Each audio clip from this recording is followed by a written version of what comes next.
Alright, so background noise, I can't do anything about that right now.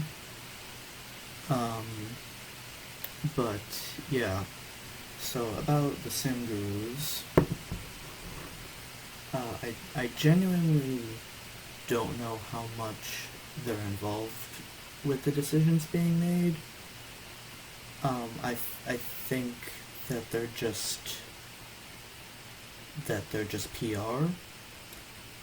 Like, I don't know how much authority or responsibility they have for anything that happens, but regardless of how much shit they deserve to be getting, I've been starting to suspect for a good while now that their purpose, or a large purpose, is to deflect criticism.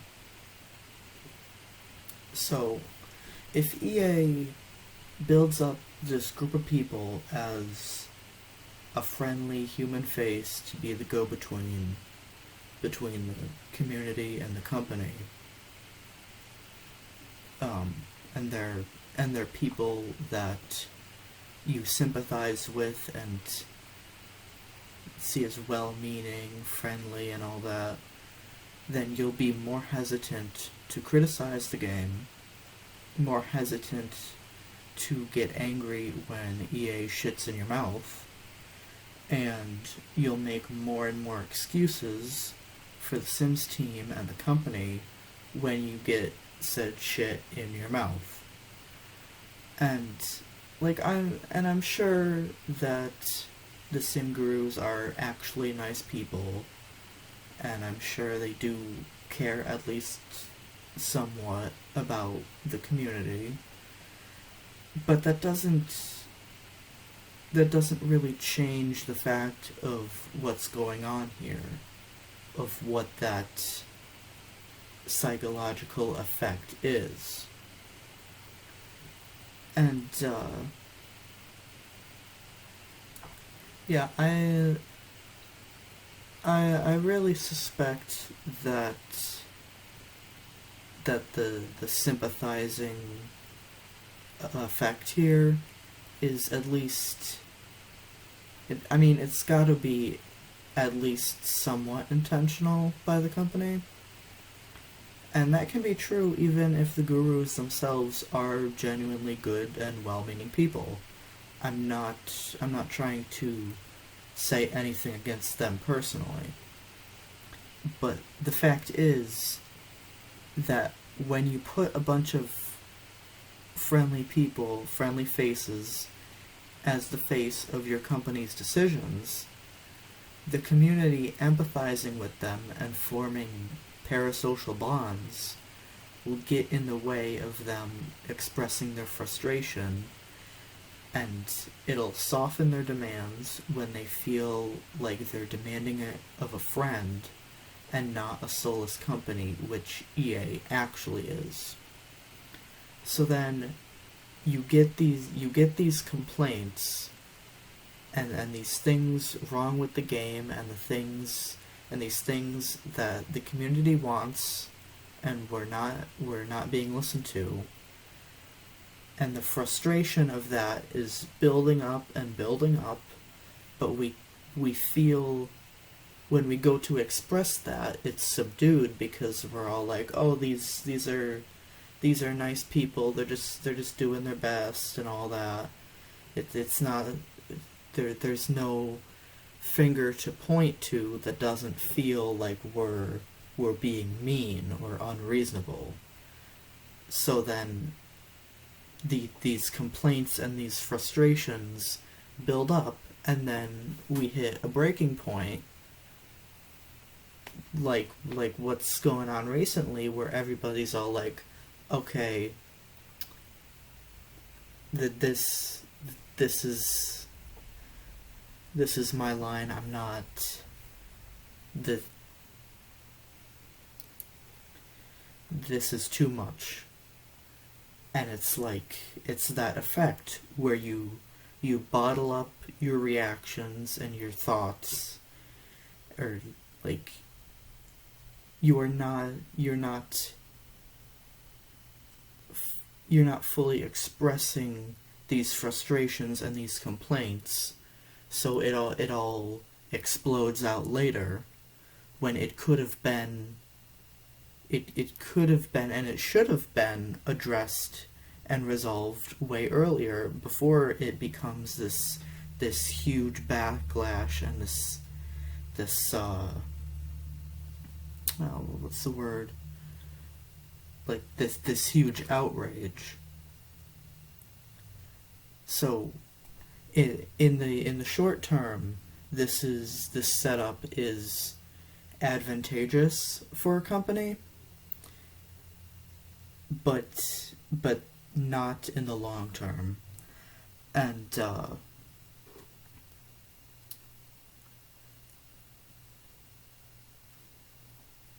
yeah, I can't know for sure, like, what the thought behind this setup was. If this effect was intentionally orchestrated or intentionally designed to be like this, but it does regardless.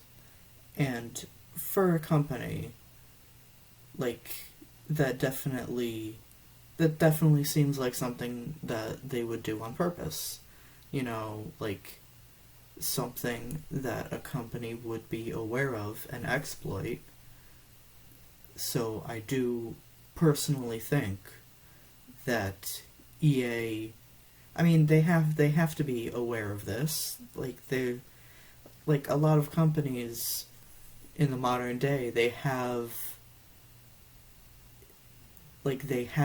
psychological research going on with their, okay, how do we communicate and advertise and all that shit. They have to know this. They have to know that it works like this. So I personally think that their decision to set it up this way was made with that in mind. That's what I think about this. So about the game changers, I really like a lot of them. Especially lately, there's refreshing criticism from the ones you don't usually see it from. And a couple, I mean, I don't think that I watch all of them. I'm not sure how many there are. But a couple that I know of have been known before to criticize EA's decisions and ask for things in line with what the community wants, and actually express frustration and be all like, come on, man, what the fuck you doing, But even if that wasn't the case, I wouldn't be criticizing the people here at all. And the reason I feel more empathy for them than the gurus is because the game changers are simmers. They started out as normal people playing the game, and then they became game changers. They aren't employees. And while they are usually given early access to new packs, for free and such, they aren't being paid. And I saw it pointed out recently that being a game changer is kind of a double-edged sword, where now you have this closer contact with the company, but also now the community sees you as biased, and your positive opinions, or your infrequency or softness of criticism, are suspected to be bought, or it's suspected to be you're getting you're just saying what they want you to say. And I do definitely agree that sounds very frustrating, and that can be very dismissive when those are your actual opinions, you know. Like, I do empathize with that, and I definitely wouldn't want to be in that position, but at a certain point, I do think that comes with the territory. That if you are a game changer that seems to see only positives in something the rest of the community is complaining about, then I can't really be surprised or fault anyone for suspecting that your opinion is influenced in some way, or that you have a bias, which comes back to what I said about the gurus. So generally speaking, the people that would be having direct contact with the gurus are the game changers. I'm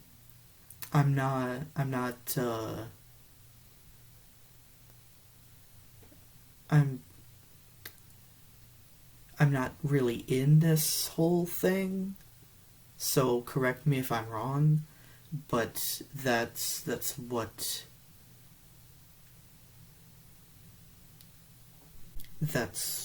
the way that it is as far as I'm aware. And yeah, so generally speaking, the people that would be talking directly with them would be the game changers. And they may genuinely have a positive, friendly rapport with them, you know, be on very good terms, which is good for them personally, but I can't help but feel like that would get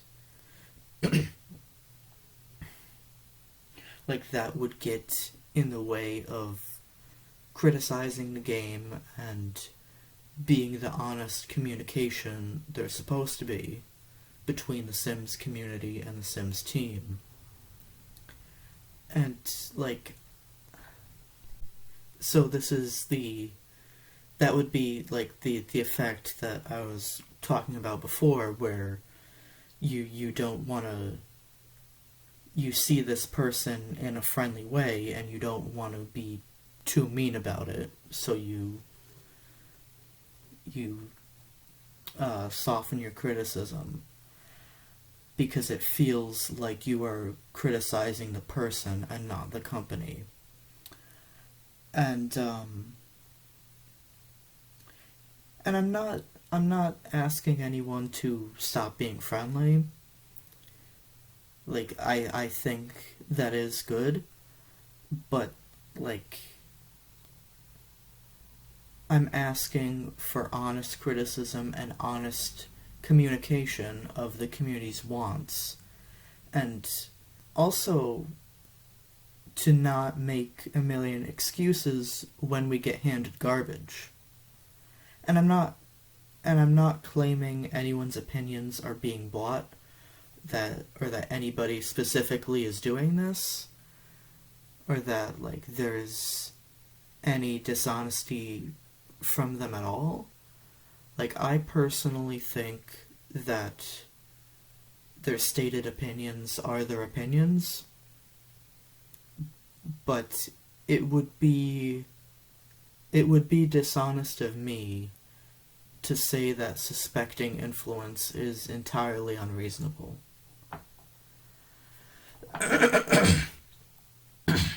Yeah, when you're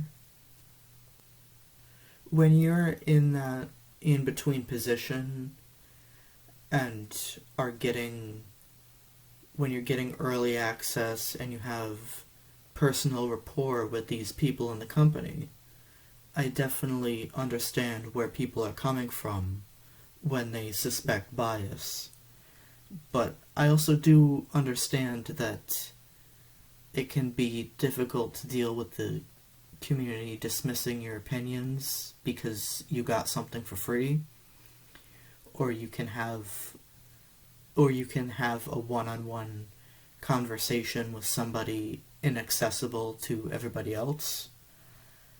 But again, I do think that comes with the territory of being a game changer, or being in a position like that between a company and a community. And you have to kind of expect that and be prepared to deal with it. And that's not to say that they deserve any shit, and I don't think they do, not at all. But you can't really be too surprised when people think that. And as to whether I personally think that they're biased, I do feel like some of them make more excuses for the team or criticize things less than others, and it is very cathartic to listen to Plumbella or Lil Simsy rip the game a new ass. But you do have to keep in mind that these are individual people with individual opinions and personalities. Someone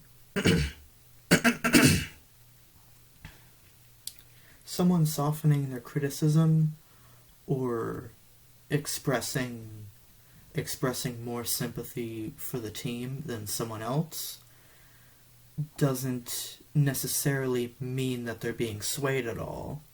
It could just come down to their personality. I know that a lot of people are raised to or develop communication to express things very gently or non-offensively for one reason or another. Like, some people are just like that from the start. Sometimes you learn to do it. It's not necessarily a good or bad thing to express that way. And so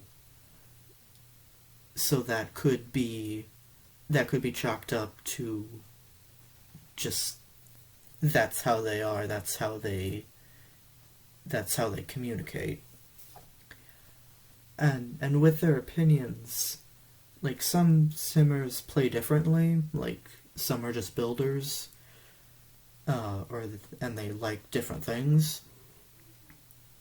So if there's a gameplay complaint, that might not come up or rank very high for a builder.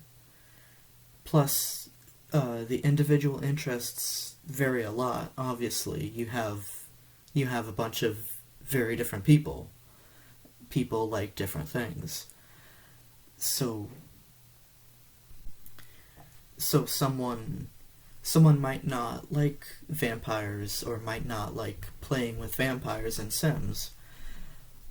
Or they might love Star Wars, and they would have liked or disliked something regardless of if they got it for free. I mean, bias is always possible, but sometimes that can just be part of their personality and part of their interests, and you can't really tell just by looking at it which one it is. And liking something that the community dislikes doesn't necessarily mean one or the other. Again, I do like a lot of the game changers, so I don't feel very comfy being all like, oh, they're lying, what do they really think? You know, like when they say what they think about something. Like, it feels a little too dismissive and mean-spirited, but I like them, so I guess I'm biased there, so. Yeah. Yeah, I can't really say either way. Um,